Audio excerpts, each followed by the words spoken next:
আল্লাহ রাব্বুল আলামিনের ইচ্ছা ছাড়া কোনো কিছু সংঘটিত হয় না। এখন বলতে পারেন তাহলে আমি যে নামাজ পড়ি নাই ওটাও কি আল্লাহর ইচ্ছায়?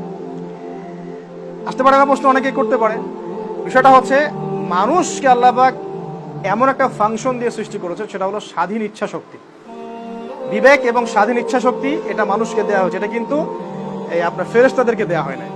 তাদেরকে একটা কাজের আদেশ করলে তারা সেটাই করবে, চিন্তার কোন ডানে বামে যাওয়ার কোনো সুযোগই নেই। কিন্তু মানুষকে যখন এই হাইয়া আলাস সালাহ নামাজের জন্য ডাকা হচ্ছে, আপনার সামনে পথ এখন দুইটা খোলা আছে।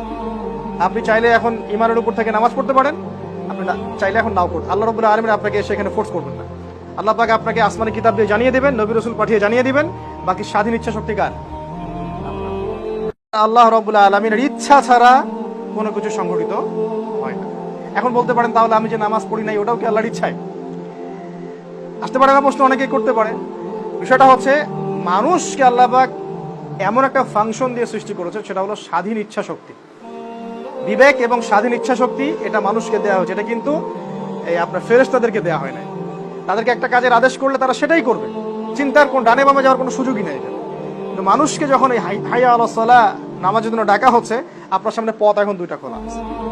আপনি চাইলে এখন ইমানের উপর থেকে নামাজ পড়তে পারেন, আপনি চাইলে এখন নাও পড়তে। আল্লাহ রাব্বুল আলামিন আপনাকে সেখানে ফোর্স করবেন না।